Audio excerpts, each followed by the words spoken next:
Hello and welcome to another episode of Roompact's ResEdChat podcast. This is a platform where we highlight cool people who do cool things in residence life and college student housing. I am your host, Crystal Lay, and I use a she, her series pronouns. Today, we're going to talk about something that is pretty dear to me because I had the opportunity to support mid level leaders and managers in some different spaces. But I always think about what is it like to go from being entry level to mid level because I don't have that vantage point anymore. It's been years for me. And so I was very, very fortunate to find someone who is more recently transitioning into being a mid-level leader, who could tell us about what it's been like for them, and then we can share that story with you. So with that, I would love to have our guests introduce themselves. Hi, folks. Thank you so much, Dr. Lay, for inviting me. I really appreciate the invitation and being present and being able to offer my voice in this space as well. My name is Ryan W. Taylor-Gonzales. I use he, him, and they, them series pronouns, and I am one of the assistant directors of residential life at California State University, Monterey Bay. I'm particularly focusing on my specialty as learning and assessment. So curriculum, assessment, those are my faves, and I'm super, super overjoyed and thrilled to be here and present with you all. And thank you. Talking about transition or changes, personally or professionally, I think can be exciting, but also very personal, if you will. And so please feel free to, share as much as you feel comfortable sharing as we go through, again, your transition from going from an entry level hall director to now being an assistant director, specifically in residential life. So, my question for you, when you moved from being a hall director to an assistant director, Ryan, what surprised you the most about your role? And then also, did your professional identity change at all? Yeah, that's a really great question. I think for me, what was the most surprising was just understanding how quickly that I needed to adapt. As soon as my hall director career started, I knew that I wanted to be an assistant director at some point in my career. And I don't think that I realized fully that it comes, but it comes fast. It definitely comes with its, underpinnings of imposter syndrome, thinking about, am I ready? Am I ready to be an assistant director? Do I know the hall director role perfectly? But I think that that is one of those questions that we need to kind of deconstruct for ourselves as an entry-level professional. Perfection is not the goal. And I think what we have to think about too is when you're a hall director, your days are so inconsistent, they are so unscripted, and anything happens at the drop of a dime. We're supporting students. We are situating ourselves in the support of our students and our residential population. And now as an assistant director, what I've realized is my days look a little bit more consistent, but I think with that consistency comes, you know, the reckoning of I have a specialty now. I knew as a hall director that I loved curriculum. I loved assessment. I loved recruitment. And now I get to do those on an everyday basis. But I think it looks very, very different from my passion areas when I was a hall director. I think looking back on my time as a hall director, you see residential education at 6 foot. You're right above the ground, you're looking down at it and you're seeing like, oh, this is the operations piece of my hall coordinator role. This is the supervision of student leader part of my hall director role. And now I think my professional identity, and this is no exaggeration, I see Res Ed now at maybe like, I'm on a flight and I'm 35,000 feet in the air and I'm looking down on it. And now seeing that my RLCs and my hall directors are able to do this work and I'm almost passing the baton in many ways. And I think it's a beautiful experience, but also I think that there is a moment that I had to navigate through myself of I had to shed the skin of my hall director identity and realize that it's okay to let go. It's okay to pass that baton. We see the community, we see the engagement every day and those development of student leaders. But now, as an assistant director, I'm able to see it at such a different level. And you hear when you're a hall director, oh, being an AD is so much different than being a hall director. And yes, that's 100% true. But I also think seeing the beauty in now you're advocating for RLCs or your hall directors in a different way than you were able to when you were one. And now you're advocating for students in such a different way than when you were potentially a student leader or that you were able to advocate for them when you were a hall director. And now I think what I look back on, you have to let go of the expectation that everything is going to be consistent. Even as an AD, nothing is consistent, but I think that it does bring a lot more consistency than when I was a hall director, but it is that adjustment period. I think year one of being a mid-level manager, it is challenging. You know, you are learning so many different things about your supervisory identity. You are learning how to situate yourself in this new role because you are truly leading from the middle. And I think that growth doesn't all just happen at once. It happens at different stages. But then when you realize, oh, looking back, I supervise my student leaders very differently than how I supervise professionals. But I think too, you can't perfect the mid-level manager role either. You are going to be in it. It is messy. It's very challenging at many different like times of the year, but ultimately it's a beautiful challenge. I love the role. I knew that I wanted, like I mentioned, I wanted to be an AD. And I think it's a lot what I anticipated, but also there were those moments of reflection that, wow, no one taught me or no one told me that this was going to be this way in a mid-level manager role. But also, I think it's the beauty of the unexpected and thinking about how can I now critically think about like this particular part of my job that I thought differently about when I was a hall director. But now, how do I pass that baton? Like I mentioned, how do you pass that baton to your hall directors and say, you get to do this work now? It's so impactful. You get to shine, and I'm so excited to invest in you and see you shine in this work too.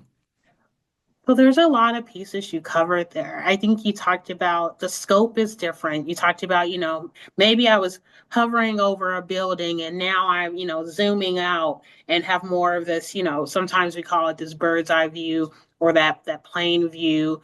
You also talked about, you knew very early on in your career that you wanted to be an assistant director. I'm not sure if that's everyone, right? And so I'm hearing this like your plan was to achieve this next step. And so I imagine there are things that you did to make sure that this could be the next piece of your path. I also hear that supervising students is very different than supervising full-time staff members, right? Like we're talking pay, benefits, professional development. There's a different type of accountability. And so I'm very appreciative of the things that you named.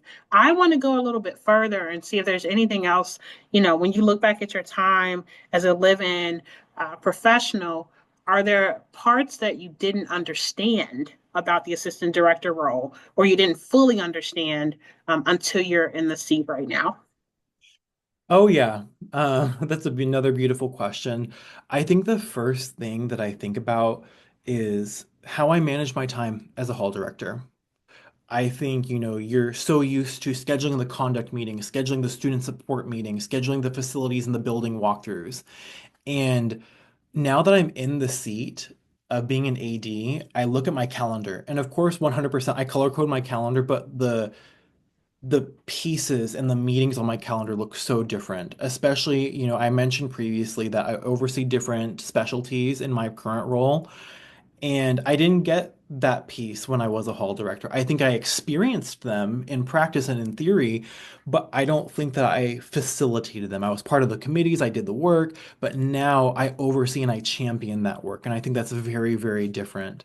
Um, I think, I mentioned that predictability factor. My schedule now is very predictable, but of course, there's going to be those moments that just happen. We work in res ed. I think there's going to be those, oh no, there's going to be a fire right now that we have to put out. Not literally, hopefully not literally. I think too, the scope of oversight now that I look back on and I think about now that I'm in this seat, instead of a residential community of 200 humans, I'm now overseeing the humans that oversee these communities. And that means I'm indirectly having oversight over 1,000 students that live on campus. And I think in many ways, I always look back and I reflect on, and to be really vulnerable, I still haven't figured it out all the way. Um, and I think too, in any position that you're in higher ed and student affairs, you're never going to perfect it. You're never going to see that I have this done and I know exactly what to expect every single moment of the day. But I think too there's beauty in that. I think that's what keeps the work fresh and innovative, but also keeps us really on our toes and really situated in critical thinking. Just to be prepared for what students might need support, what professional staff will need from us at any given point. Um, I think now what's really resonant with me is looking at generational lines. I look back at what I experienced as a hall director. My own hall directors currently experience a lot of similar things that I did. And I think that was really, I think the word that I will use is empowering for me because I get to have those critical conversations and guide folks in this is also something that I experienced. And, we are both different humans, but here is a way that I have navigated it. And you can, of course, adapt it, but let me help you, navigate through this too. I want to make sure that I'm giving what I learned in my own hall director season to you. So now that you can navigate and be successful and support our students that I was able to do when I was a hall director too. I think now too, what I look at very differently, and you mentioned it earlier, professional development. Pro Devo, thinking as now a mid-level manager, ProDevo no longer looks, like those small activities that you facilitate in an RA or community advisor team meeting. It looks like sitting down with hall directors and thinking about, have you been to ACPA? Have you been to NASPA? Have you been to, NACADA? Have you been to ASCA? What are those experiences that are exciting for you? I think sometimes we see folks in the field say, oh, you should go to NASPA, you should go to ACPA, which is beautiful. And of course, I'm one of those same professionals. But also, what I do now with my hall directors is we sit down and in our one-on-ones, we talk about what does professional development look like for you? I don't want to prescribe it. I don't want to be the supervisor that says you should do this, but I want to be the supervisor and the manager that says, what do you need to be successful? What brings you joy and what sustains you in this work? How can we be intentional about creating a plan for you that makes sense, but also hits that passion area, but also hits the development area too? I think those are really critical pieces that I've learned now. I look back on my time as a hall director and think about, I facilitated these small exercises in, my 7:30 p.m. on a Thursday night staff meeting. And now that looks different. I meet with my hall directors one-on-one, and I also meet with them as an entire group, and we process through what trends are they noticing, how do they want to develop, but also how can I help them do that with the resources that I've gained during my season as a hall director, but now even building on that from my experience as being a mid-level manager, how can we create an experience that sustains them but also sets them up for success and can contribute to their development, but and maybe hey, they want to become a mid-level manager later, and let's get them to that point where they can continue to grow to do so and meet their goals. So I was curious about, how your supervision may have shifted, going from entry level to now supervising entry level. And I think I heard some nuggets of it in your last response that you gave, Ryan. I'm hearing this, piece about delegation, right? How do you create opportunities for you all to work together to co-create, not just on tasks or projects, but also professional development, right? Like, what is your path?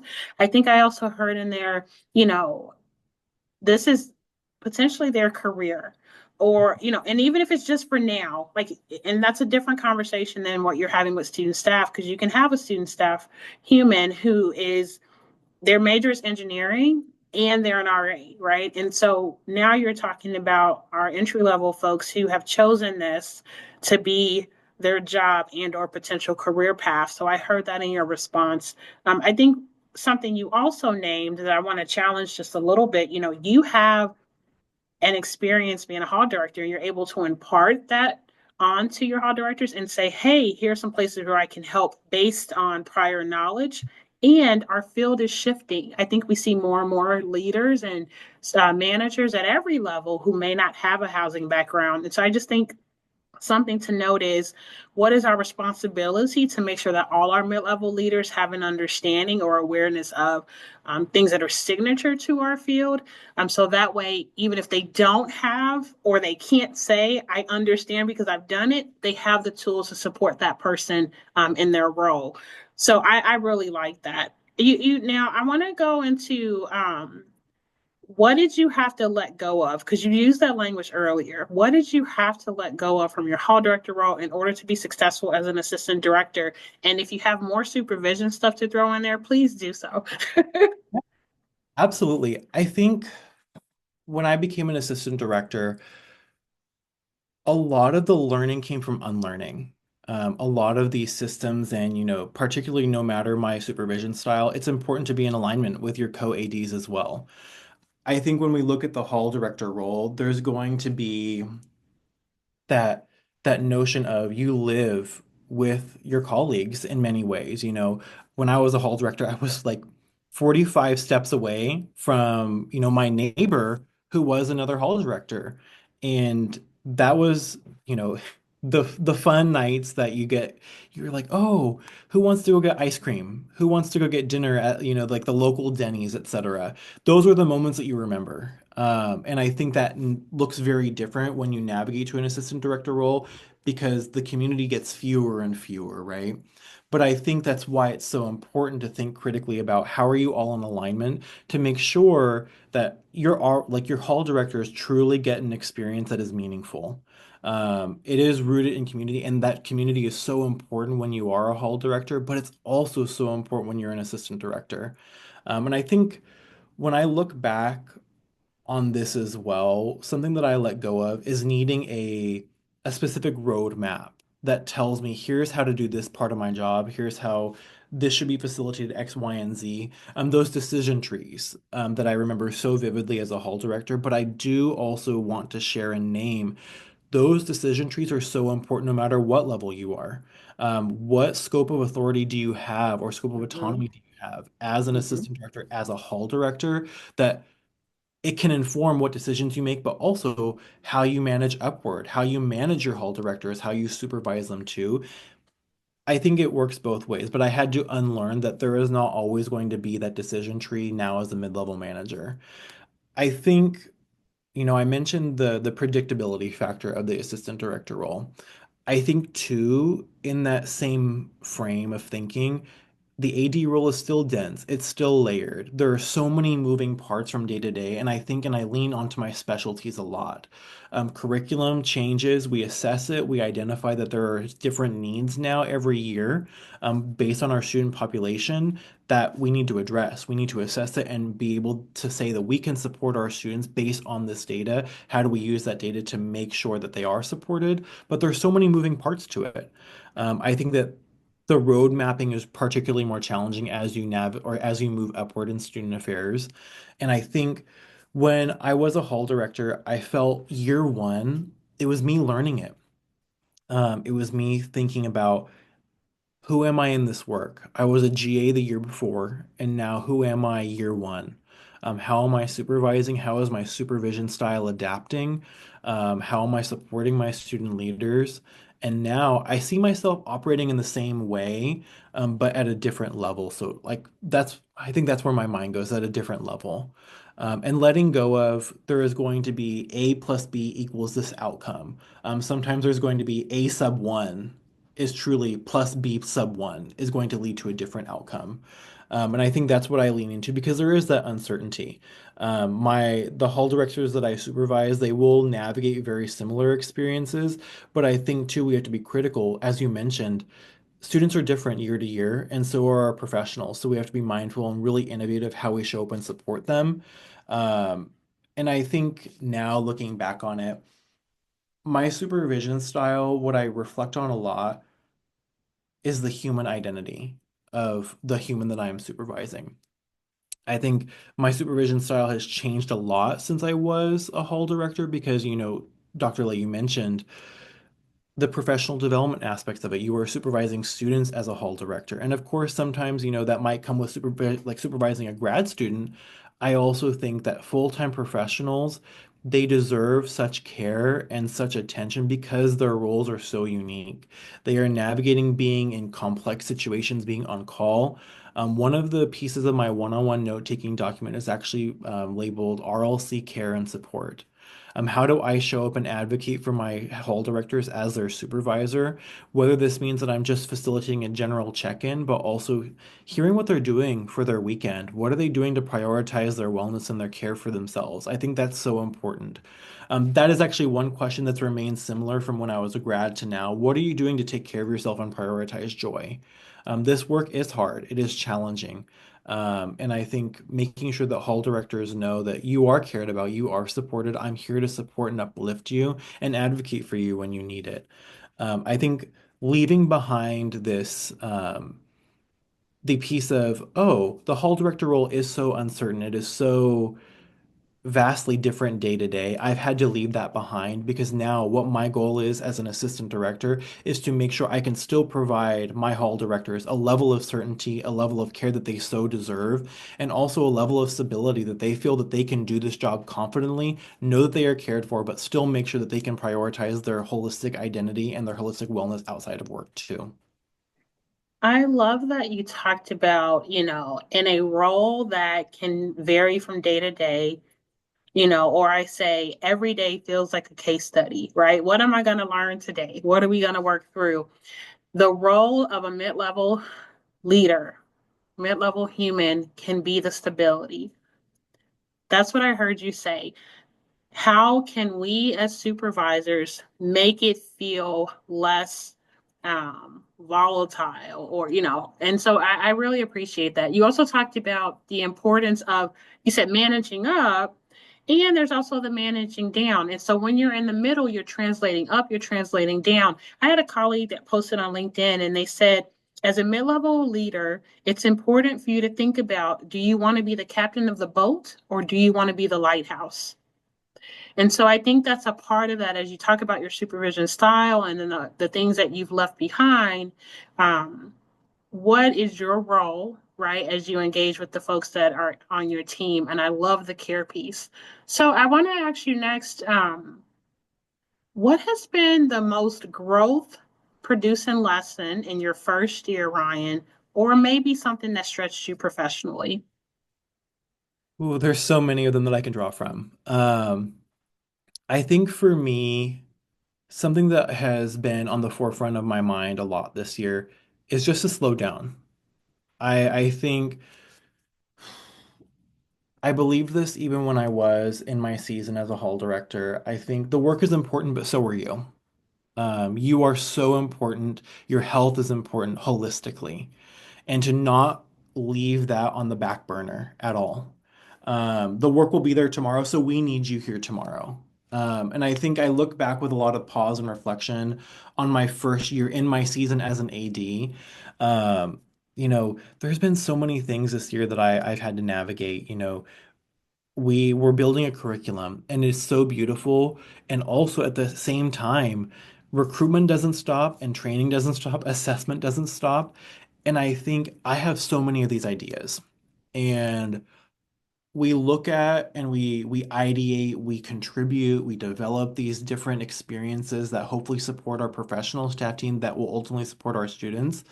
But I think that there is an element of pausing and being okay with, let me step away for a moment and think about, is this a moment that I'm looking to implement right now, or can I continue to think about and just ruminate on it for a while? Does it need to be right in this moment? And I think that there is a lot of discretion that's had with that because we're able to identify what needs to be right now, what is that highest priority, or maybe can we think about that maybe as a summer project? Can we think about that maybe next semester? How are we being critical with our time and how are we using it to make sure that we are maintaining our own wellness, but also those changes can be volatile. I think how are we making sure that we're protecting our team's wellness too? Um, I think when we jump into these roles, we're so ready. I think you hear a lot in this field that you shouldn't be a hall director for more than 3 to 5 years. And coming into this field, that is the perception that I had. And I look back on my time in my season as a hall director and I think about there are humans that love that role and they love that role. You know, they love it for what it is, for what it continues to be, and for what it will be. And I am now at the stage in my career that if you love the role, you love the work that you do, why are we putting a constraint on it? I think I think you can move from being a hall director to an AD in 3 to 5 years, 100%. But if the hall director role sustains you and what you get continually what you need out of it, it's a beautiful season to be in. And I think that's also something that I reflect on a lot. And those challenge like those moments that I've had to unlearn a lot of the pieces that I've learned previously has been really challenging. And reconceptualizing what I knew before as moving from entry level to mid level, that stretched me so much. I think too, something that's also stretched me a lot in the past year, is the concept of training mid-level folks. Oftentimes you hear mid-level humans don't get trained. And I think in many ways, the training looks different across different levels of staff. And I think too, it provides me a lot of it provides me moments where I am reflecting on that is true, but also how do we undo that and how do we commit ourselves to a really quality training experience for staff at all levels, not just entry level, not just mid level. What does senior level training look like as well? Year one in any role, you are practicing it, you are learning it. Year two is really you understanding it and you have soaking up all this knowledge and implementing it into your practice. Year three, you've gotten a handle on it. You are ready to go. You are like, I am ready to continue to do this work. And I think that's so true across all positions that we have and that we see in student affairs. Um, any timeline too, just being mindful of, you have 3 to 5 years to become an assistant director. You have 3 to 5 years to become an associate director. I think those moments are important that you chat about with your direct supervisor too, to ensure that you have those ongoing conversations. Um, I think when I look back on my own lessons, a lot of them have come from this year, but I also reflect on, my mentors' experiences transitioning from entry level to mid level because they have shared so much wisdom with me that it allowed me to realize maybe I should, consider putting in an application for this assistant director role because you never know until you try. You never know until you make that leap of faith, thinking, can I do this? But maybe just think, I can do this. And you will get no's, and that's okay. I think those no's are just redirection into thinking about how can we continue to develop and grow ourselves to know that we're taking this feedback, we're soaking it in, and we're applying it, in the future and what we do currently in this current role that we're in. But then how do we continue to apply it when we finally reach that point that we are ready and that we have been selected to be an AD? So I'm hearing the transition from entry to mid-level was the stretch. And then there's all the lessons that you're learning about who you are in this season of your career. I love that you mentioned that you have a mentor. You've been able to check in with them and really talk through what has been their journey and what are some things you can pull that can help inform yours or help you sort through. And I think that, you earlier you talked about it being a beautiful challenge, right? And so I hear this piece about like discovery. Who am I as I do this work? I also hear timeline.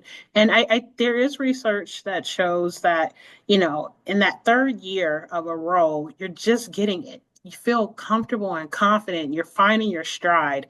And so I think if someone is saying, I am here to serve, right? Serve students, serve my peers, serve this institution, and they're showing up and doing good work, they're still in alignment, right? Because that can be tricky too.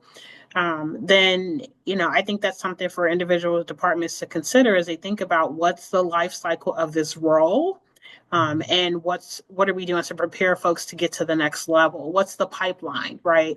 And so I also, as you talked about professional development earlier, I think that's an opportunity to say if we do have a timeline of 3 to 4 years in this role, how are we making sure that folks are ready to go to the next level when they leave our program? So now I want to bring it to for entry level staff who may be tuning into this or supervisors of entry level staff and they're thinking about moving into a mid-level role or they're wanting to support someone who's just moved into a role. What do you wish someone had told you before you made this transition?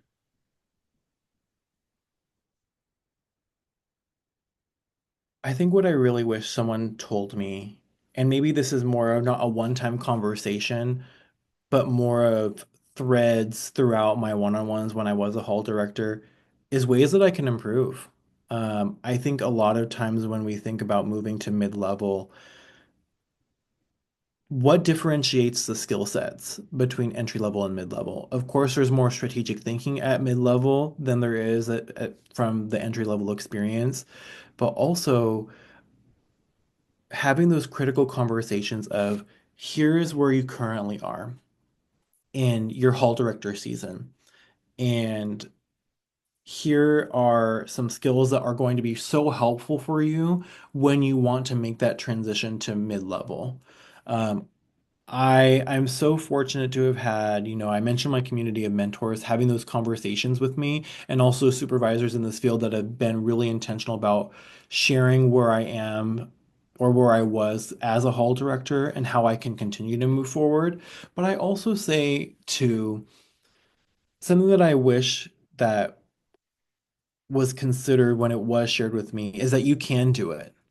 Let's get you here, let's get you to the point, and let's develop you in this way.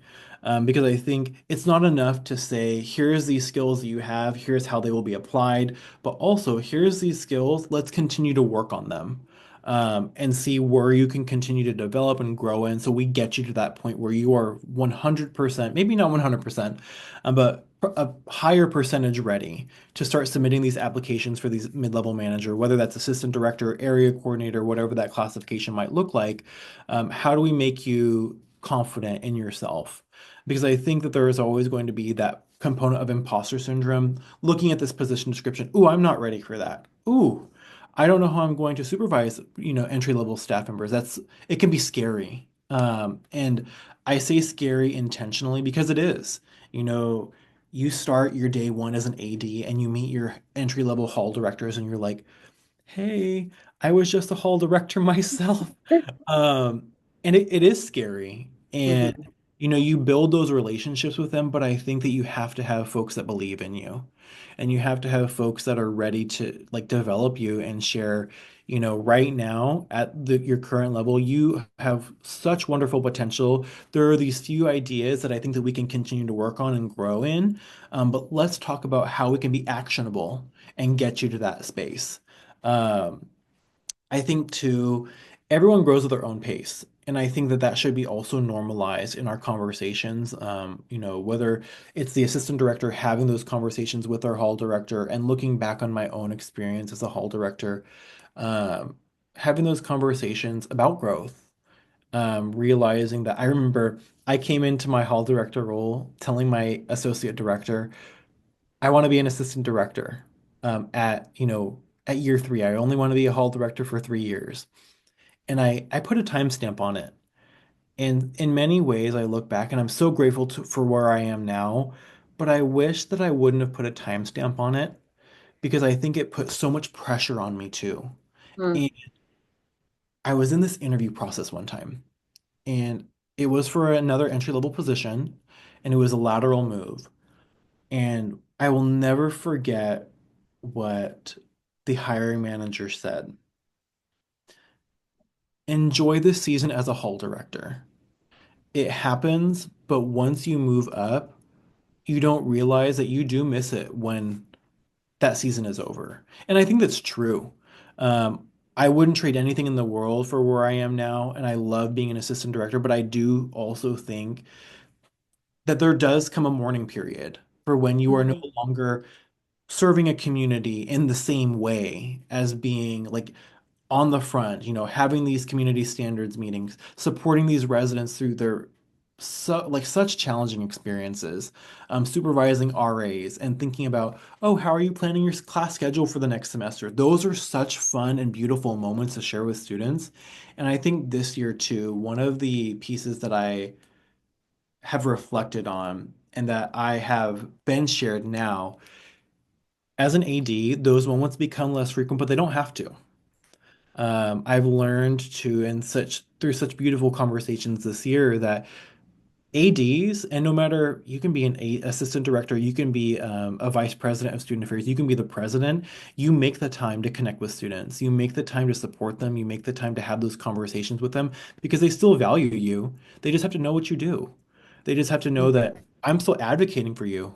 You might not see it directly, but behind the scenes, know that I am sharing what I am able to and what I've learned, whether that's through experience, my grad program, etc., whatever the literature that I've read, the scholarly articles that I've immersed myself in, I'm still advocating. I'm still making these processes better. I'm still making sure that you have a wonderful experience. It's just in a different way.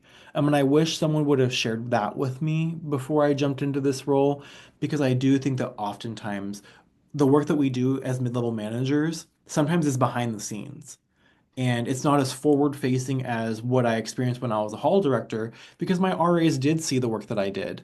Mhm. And now I have those beautiful moments with RAs now where I'm still able to have those really beautiful moments with them, sharing with them, here's what I do, and here's why I do it, because you are why I do it. I care about you, I care about your experience, and I want you to have a wonderful one. And also, if you ever want to have those conversations with me, I'm always available to have those conversations too. Now, I will not take the place of your supervisor because there are supervisory lines for a reason, but I'm still 100% open to getting to know RAs and making sure that they still know I care. I just came from supervising you all on your level, so I still situate myself in that care, but also I put myself in that mindset again because I'm able to use that mindset still, but still in a different way. Yes, and you might have gone from having 10 to 12 RAs, and now you have 50, and you can't have 50 weekly or biweekly one-on-ones, right? And so there's structures for a reason. And within that structure, how do you make sure that you make serving students a priority? From time to time, Ryan, I'll still make a door deck for my team. You know, will take RAs to get coffee. Now, it's not 10 a week, Right. right? It might be 10 in the semester. And so it's really how do you find the time to be respectful of supervisory, levels and structure, and also still get out there and get an understanding of who our students are and every level of staff. I think we lean too much into the higher up you go, the less contact you have. I think there's a way to do it without burning yourself out, and also not losing touch with the student experience. So as we close out our time, Ryan, are there resources, and I'm thinking like books, conferences, tools that you would recommend to anyone who wanted to learn more about going from entry level to mid level? Absolutely. I will always lean into my nerd identity. I'm a reader, and uh, maybe sometimes I should just read some fiction. But you know what? We're here. I think when I transitioned into a mid-level manager role, one of the books that had just been released was The Caring University by Kevin McClure. It's helped me think about how I'm critical about expressing care for my hall director folks, but also making sure that I'm caring for myself. I think that has been super, super valuable to me to identify what are strategies that keep my supervision fresh, innovative, but also that enhances support for my folks, but also for me too. So that's been a really beautiful read. So I would definitely recommend that particular book. Next, I know Robert Ackerman wrote a book about mid-level managers. I want to say The Mid-Level Manager in Student Affairs: Strategies for Success. I published by NASPA, and I want to say the mid 2000s. That has been a really great read as well. But I do also think NASPA just came out with a new, like a not a newer edition, but a new book about mid-level management, and it actually just came out like 2 days ago or published 2 days ago, which is beautiful. So I would definitely look into that. I have not read it because it just came out, but that's something that's on my list as well. I think conferences and institutes have been really, really pivotal for me. Something that I'm really excited about and fortunate to attend is the National Housing Training Institute, part of the 2026 cohort. So what I will share about this particular experience, although I have not immersed myself and I have not attended just yet, I've heard wonderful and just beautiful things about this immersive experience. When you are an entry level looking to make the leap to mid level, or you are a mid level human like me that is looking to build upon your skill set as a student affairs educator, this is one of those premier professional development opportunities to do so. So I'm really, really privileged and fortunate to be able to be a part of that cohort. So I really want to share that resource as well. I also know, so shout actually before I go into another one, I really want to express that this is via Aku Hawaii. So Aku Hawaii places this institute every year, generally in the summer, and it's cohort based. So you have to apply to navigate through the application process, and you are notified about selection in about February. The last one that I will mention, ACPA's Mid-Level Management Institute that happens every spring, generally March or April, I want to say, is something that I've also looked into. I have not had the opportunity to attend just yet, but it's definitely in my to hopefully attend, um, you know, portfolio of conferences that I'm interested in. So those are some resources that I, have really immersed myself in, looked into, and also that I'm hopefully, going to hopefully attend in the future. But I really, encourage folks that are interested in making that leap to really look at those, but also connect with your supervisor and your mentor, or your mentor community. And I definitely recommend those resources too, because those are humans that will challenge you, that they will make sure that you feel supported, feel heard, but also that you'll feel ready and that you'll feel, that you have value in no matter what role you're into. Ryan, you have given so much sage advice. I'm going to say it a year in, and I just feel all the seasoning. You're doing great. So, thank you for sharing what you did. We will make sure that those resources you shared get added to the show notes so folks can go ahead and look those up or look into them. I am so grateful for you spending time with us today. Awesome. Uh, Thank you. all right. So, if you have an idea for a topic or a human that you would like to have on the show, please connect with us at Roompact. Thank you for hanging out with us today and take care.